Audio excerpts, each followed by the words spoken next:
He passed her the envelope with a grin. "Well done, Jane," he said like I was invisible.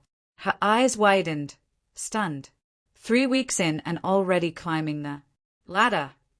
I stayed still, hands folded. Behind me, blood pounding, metal on my tongue. I turned, smiled tightly.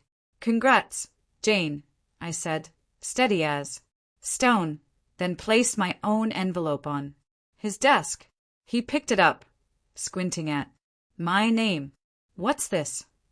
"My resignation." His face shifted, smugness draining, then flooding back like a burst dam. "You can't be serious," he barked, skin reddening like a man just ambushed.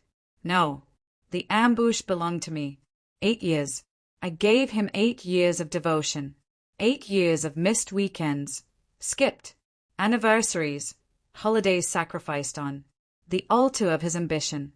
I built his empire, cleaned his messes, turned his failures into fortune. I was the son-in-law who never asked for more. I married his daughter for love, stayed in his firm for loyalty. Back then, he treated me like a son. Whiskey talks, fatherly advice, promises whispered late at night. "Someday it'll all be yours," he said. "You earned it." I believed him. Then came dinner. Jane arrived, late, her perfume aggressive, her laugh too loud.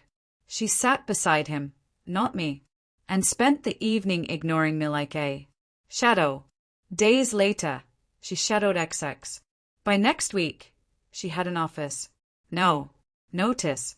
I saw the shift, the way they glanced, her talk of Papa's plans, his silence in meetings I once led. It wasn't hate, it was indifference. That's what stung. I wasn't even a threat, just in the way. So I stopped hurting and started planning. First, I archived everything, emails, deals, hidden accounts, the dirty work I was told to bury. I built a case like a prosecutor. Fake vendors, offshore dodges, sketchy loans. He assumed loyalty meant silence. He was wrong.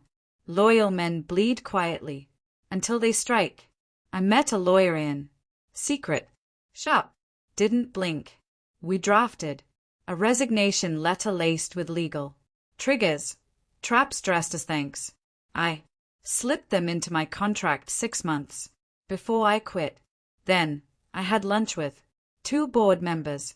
Casual, off the record, just enough to plant doubt.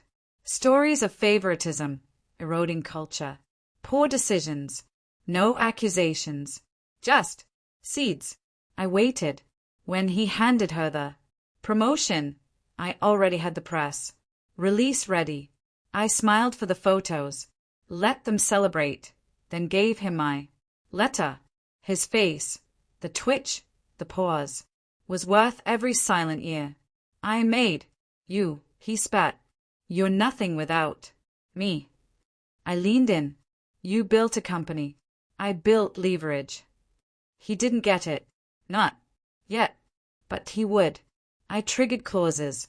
Accounts under my authority froze. The compliance team I once led, they started asking questions. The dossier, anonymously, delivered to audit. Then, the real blow. A leak. Not about crime. Not yet. Just nepotism. How empires rot when blood matters more than merit. Public sentiment shifted. Stocks dropped 12%. Then came the probe. A real one. Jane, bright, smug, untested Jane, was now radioactive. Media ripped her apart. Silver spoon exec, the headlines read. 5 weeks in, the board forced her out. He called 3 times. I let it ring. I never wanted his crown. Just for him to feel the betrayal he taught me.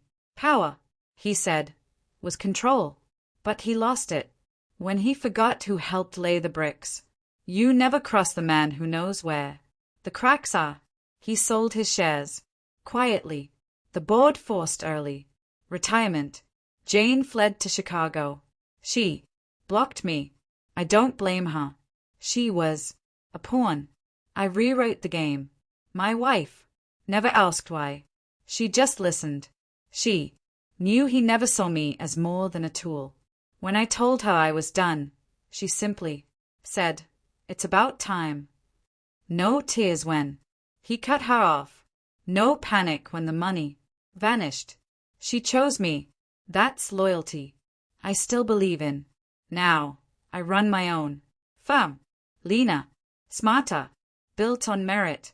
Sometimes I sip whiskey alone, watching the old building's lights flicker off. And I wonder, does he sit in silence, asking himself how it all collapsed? He'll never know what I set in motion. Because revenge isn't loud. It's discipline. It's the man you forget in the corner, quiet, waiting. And when the moment comes, he smiles, slides over a letter, and walks away while the fire takes hold.